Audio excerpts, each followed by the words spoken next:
Lumby have commented on the methodological reductivism apparent in a field where interviewing leaders remains the empirical focus of much work, with its inherent problems in excluding other voices and other methods like observation. In summary, much work in the field is still absorbed with what leaders say they think and do, rather than with research validation of what they actually do and with which impact, frequently using predetermined models comprising adjectival descriptors for various kinds of leadership. In the book that Steve kindly referred to in introducing to me, one of the things I did was do a background research on how many ways, how many adjectives were used to describe various kinds of leadership. And at the last count, I've now gone up to 73.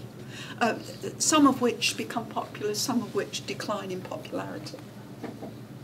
Earlier, Gunther located such tendencies as part of the popularity of transformational leadership, where in the separation of leaders from followers, theoretical as well as empirical attention has been focused on the skills and attributes that enable leaders to be inspirational, to build emotional commitment to the organisations. And consequences flow mainly in terms of redefining management and teaching as lower level technical activities to be done. One of these, Helen Gunther has argued, is disengagement from the field, from those who wish to critically evaluate it. At worst, I'm getting towards the end, thank you for bearing with me. At worst, there is a blurring of what counts as critical knowledge creation and the kinds of intellectual kitsch described by Samier as faith-based prophecy with a veneer of social science that is combined in some graduate professional development and training programs following Binkley. This helps to sustain a preference, she says, for formulae over originality and experiment, and an appeal to sentimental affirmation over existential probing. Pressures against epistemological and methodological pluralism may also emanate elsewhere, I would argue. For example, Gary Anderson records how in the North American context, for example, some doctoral candidates in the EA field, notably school leaders, are increasingly reluctant to draw upon the warts and all approaches of ethnography, which is where I come from, because of potential risks to their professional careers and the standards of their schools if, in inverted commas, exposure follows. So what is seen as worth applying methodological pluralism to is therefore also diminished. Calls for ubiquitous team or collaborative leadership, which Morrison together with Arthur and Glennie have been doing some critical publications in relation to, are increasing. Suggestions that the appeal, and I go back to Samier here, suggestions that the appeal of team leadership as agreement through consensus might actually indicate a lack of democracy or indeed signal authoritarian leadership is considered almost off-piste by organisations prepared to fund the study of teams as vital to organisational development. So where to now? I hope you're going to begin to tell me, but I'd just like to make a few final points. By way of a conclusion then, a number of points. First, if the field of educational administration, and I return to this word in its widest sense, in order to contest its diminution to leadership, is to demonstrate the difference it makes to anything or anyone other than itself, then I think the time is ripe in the UK for a thorough investigation of what is being studied at advanced level in the name of education, leadership and management, including administration. This is more than a mapping of the field conceptually. Anyway, this has already been done. Peter Ribbons has done a wonderful mapping of the field to get alongside Helen Gunther, but rather a practical investigation into what is being studied, which resources are used, how and why. In the particular case of the UK, this might invite comparison with provision by the NCS, LCS and other private providers and between different universities. This has already been attempted in Australia, and it's worth noting perhaps the sense in which one commentator, Peter Gron, a fellow Antipodean, considered the findings of Bates and Ecott dispiriting. Positively, he notes the decline in use of standard Anglo-American textbooks. Less positively, the dominance of the theme of change, specifically organisational. And I just want to include a quote. Change, which is much used, is devoid of any particular referent or context and is simply out there.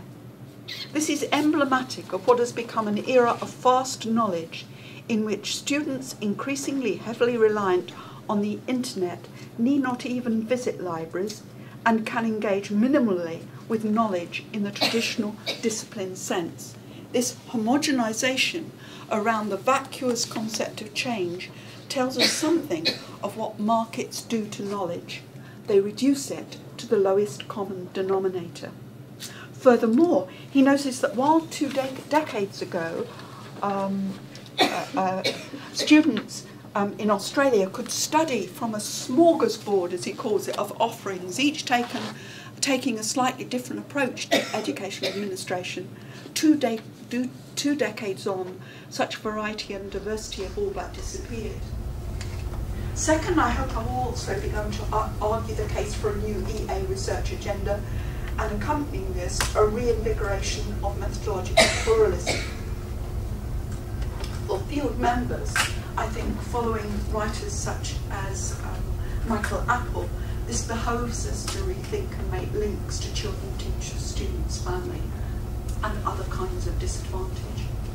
Thirdly, there is also an exciting new substantive agenda for the field to investigate. This lies beyond facile acceptance of terms like collaborative and team leadership and all the leadership field's relative and often ahistorical confinement to the continued storying of school effectiveness. And recently, Ball, just a couple of months ago, has usefully mapped out new agendas focusing on new sorts of providers, sponsors, government organisations, the establishment of academies, trust schools, free schools, federations, chains of schools, philanthropies, etc., etc. I won't include the full quote. And when I say the study of critically, I do not mean in the way in which training programmes are being provided for these groups by very well-known national organisations. Importantly, he also suggests that the old knowledge of field members will no longer suffice. This means looking at new disciplines, of being savvy, for example, about new forms of financial analysis. He considers, for example, that leadership and management researchers need, among other things, to become regular readers of the Financial Times. This suggests not only a new knowledge and skills base for researchers and doctoral students, one which gets beyond the skin of the kinds of hero entrepreneurial models fermented and fostered by the work of the former NCSL, but also about new kinds of leadership which are subordinate to large-scale corporate entities, and ones where leadership is based on new kinds of loyalty and identities. For example, Stephen talks about the interesting, I'll put it that way, relationship between organisations such as Teach First, Future Leaders and academies as one example. This will surely, I would argue, require new kinds of research acumen and sensibilities. For example, the traditional route of researchers into case study schools and interviewing arrangements is likely to be challenged by changing issues of access to schools, colleges, universities and information, in which the business logic may be above all to protect themselves against competitors and therefore new knowledge, and where the relationships between business entities and corporate social entities remain unclear.